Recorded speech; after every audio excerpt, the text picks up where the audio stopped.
Jadi kenaikan suku bunga The Fed kan baru minggu lalu, demikian pula rupiah gitu.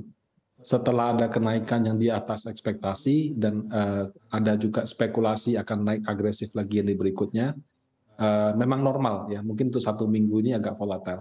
Tapi setelah data-data ekonomi keluar ya, misalnya angka inflasi, kemudian juga surplus di bulan September dan seterusnya, bisa saja pelemahan rupiah ini tidak akan berlanjut terus. Ini saya lihat lebih kepada reaksi saja karena baru diumumkan minggu lalu, gejolaknya minggu ini gitu.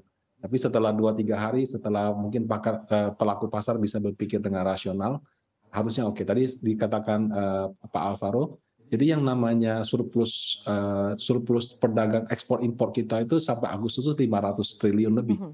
Jauh lebih besar daripada dana asing yang keluar daripada obligasi dan juga lebih besar daripada net buy di saham gitu. Nah, semua itu membuat rupiah menjadi lebih kuat. Tapi memang di satu sisi karena baru diumumkan Jumat kemarin, baru diresponnya Senin.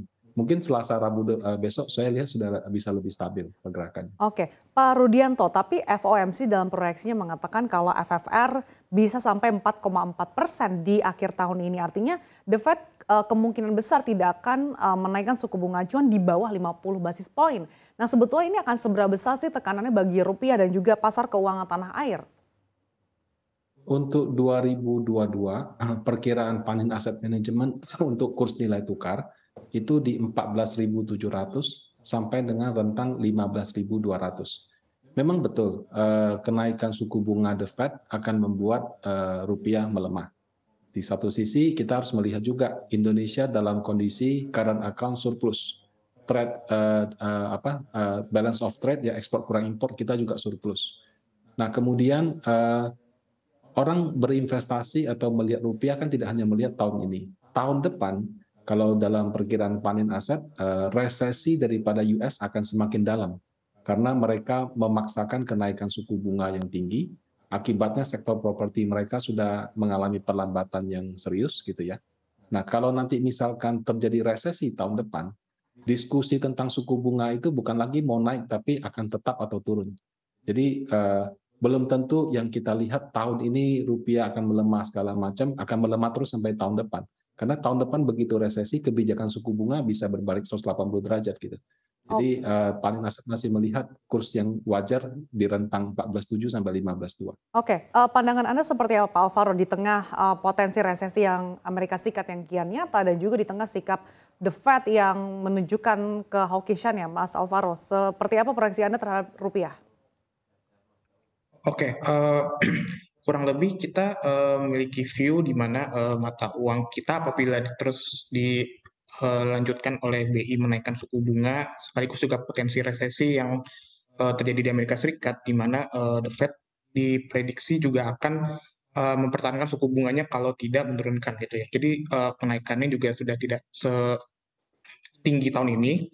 Kita harap rupiah masih bisa tetap stabil asalkan neraca perdagangan kita tetap surplus di tengah harga komoditas seperti batu bara atau eh, komoditas lainnya tetap dibeli oleh negara-negara asing.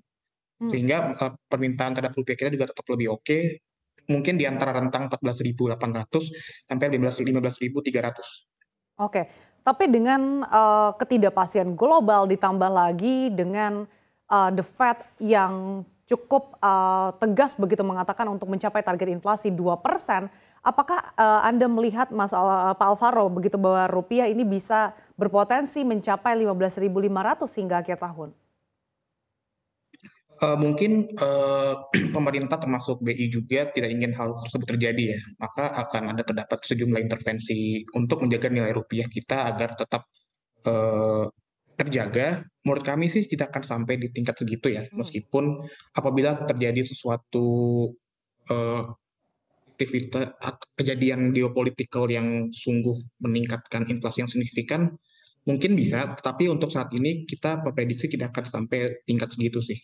Oke, kalau Pak Rudianto, worst case-nya ini dengan ketidakpastian global ditambah lagi dengan tensi geopolitik antara Rusia dan Ukraina yang belum mereda, worst case-nya rupiah bisa menyentuh level berapa? Eee, Kalau tadi seperti saya katakan rentangnya 14.7 sampai 15.2. Ya bisa saja ya dalam kondisi kepanikan atau ada market jatuh atau apa di atas itu mungkin. Tapi kelihatannya wajahnya di rentang itu. Karena kita juga harus berpikir rasional. Walaupun ya kurang proper ya, tapi perang antara Rusia dan Ukraina itu salah satunya membuat harga batu bara itu tinggi. Indonesia itu eksportir batu bara terbesar di dunia. Jadi terus terang Indonesia malah dalam posisi diuntungkan selama harga batu bara tinggi. Nah itu malah membuat kita punya ekspor meningkat dan juga membuat nilai tukar rupiah bisa menguat apabila banyak dana asing masuk ke dalam negeri.